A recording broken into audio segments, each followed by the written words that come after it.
یہ روایت حجر بن زائدہ نے ایک شخص سے اور اس نے حضرت ابی جعفر علیہ السلام سے نقل کی ہے۔ اس شخص نے کہا کہ میں نے امام کی خدمت میں عرض کیا کہ اے فرزند رسول میری ایک حاجت ہے۔ امام نے فرمایا مکے میں میرے پاس آنا۔ پھر میں نے عرض کیا اے فرزند رسول میری ایک حاجت ہے۔ امام نے فرمایا مینا میں میرے پاس آنا۔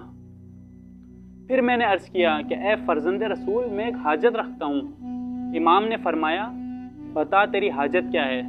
میں نے عرض کیا کہ اے فرزند رسول میں ایک ایسے گناہ کا مرتکب ہوا ہوں کہ میرے اور خدا کے علاوہ کسی کو اس کا علم نہیں، جس کی وجہ سے میں بہت پریشان ہوں۔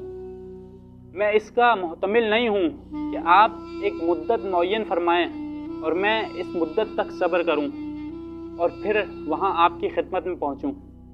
حضرت نے فرمایا روز حساب خدا خود بندہ مومن کے گناہوں کا حساب کرے گا اور پھر سب گناہوں کو بخش دے گا۔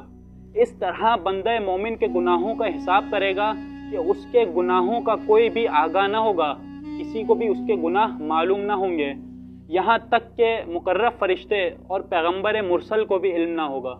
اللہ اکبر۔